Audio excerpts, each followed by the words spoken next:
ଆପଣମାନେ ଶୁଣିଥିବେ ଏଇ ରିସେଣ୍ଟଲି ଆମର ଏକ ବାହାନଗରରେ ଟ୍ରେନ୍ ଦୁର୍ଘଟଣା ହେଇଥିଲା। ତ ଆମ ଭାରତକୁ ବିପଦ କେତେ ପ୍ରକାର ରହିଛି ମୁଁ କହୁଛି, ଆପଣମାନେ ଶୁଣନ୍ତୁ। ଆମ ଭାରତକୁ ବିପଦ ଦୁଇ ପ୍ରକାର ରହିଛି। ଗୋଟେ ହେଉଛି ବାହ୍ୟ ବିପଦ, ଆଉ ଗୋଟେ ହେଉଛି ଆଭ୍ୟନ୍ତରୀଣ ବିପଦ।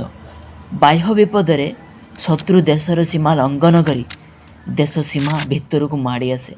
ସେତେବେଳେ ସୈନ୍ୟବାହିନୀ ଶତ୍ରୁମାନଙ୍କ ସହ ଲଢ଼ାଇ କରି ଦେଶ ସୀମା ଭିତରକୁ ପଶିବାକୁ ଦିଅନ୍ତି ନାହିଁ।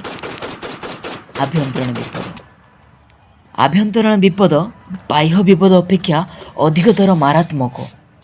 ଶତ୍ରୁ ଯୁଦ୍ଧରେ ପରାସ୍ତ ହେଲେ ଏହି ପନ୍ଥା ଅବଲମ୍ବନ କରିଥାଏ।